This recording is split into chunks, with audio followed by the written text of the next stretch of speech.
মিত্রদেশ Iran সফরে গিয়ে হামাসের রাজনৈতিক প্রধান ইসমাইল হানিয়া খুন হওয়ার ঘটনায় আন্তর্জাতিক গণমাধ্যমগুলোর অনুসন্ধানী প্রতিবেদনে একের পর এক তথ্য সামনে আসছে।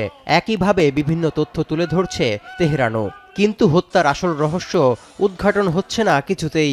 দোষারোপ করা হলেও এই হত্যার ব্যাপারে এখনও দায় কাঁধে নেয়নি ইসরায়েল।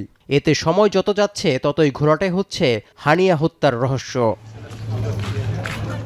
বর্তমানে সংবাদ মাধ্যম দ্য টেলিগ্রাফ ও ইরানের অভ্যন্তরীণ নিরাপত্তার দায়িত্বে থাকা আইআরজিসির দেয়া তথ্য পার্থক্য আরও বেশি আলোচনার জন্ম দিয়েছে।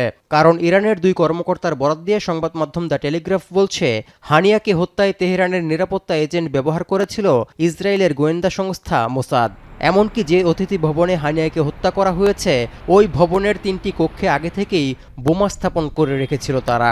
অন্যদিকে আইআরজিসি শনিবার জানায়, হানিয়া যে বাসভবনে ছিলেন তার বাইরে থেকে নিক্ষেপ করা হয়েছিল 7 কেজি ওজনের একটি স্বল্প পাল্লার ক্ষেপণাস্ত্র, যা ইসরায়েলের পূর্ব পরিকল্পিত এবং এটি মার্কিন সরকারের পূর্ণ সমর্থনে ঘটানো হয়েছে। এমন তথ্য সামনে এনে খোদ আইআরজিসি প্রশ্নবিদ্ধ। কারণ তাদের মিত্র হওয়া সত্ত্বেও হামাসের রাজনৈতিক প্রধানের জানমালের নিরাপত্তা দিতে চরমভাবে ব্যর্থ হয়েছে আইআরজিসি। অথচ তেহরানে হানিয়াকে নিরাপত্তা দেওয়ার দায়িত্ব পুরোটাই ছিল তাদের উপর। এতে ব্যর্থ হওয়ায় নীরবে অপরাধ বোধ গ্রাস করছে ইরানকে।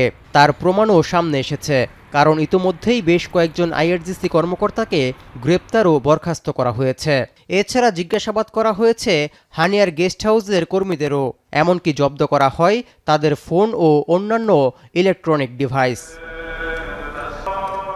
এতেই বোঝা যায় যে বেশ চাপে রয়েছে আইআরজিসি।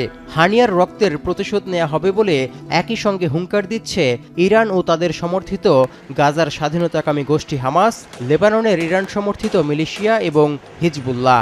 এই অবস্থায় মধ্যপ্রাচ্য জুড়ে ছড়িয়ে পড়েছে উত্তেজনা। যে কোনো সময় অঞ্চলটিতে পূর্ণমাত্রায় যুদ্ধ শুরুর শঙ্কা করা হচ্ছে। তৌহিদুর রহমান, এখন বিশ্ব।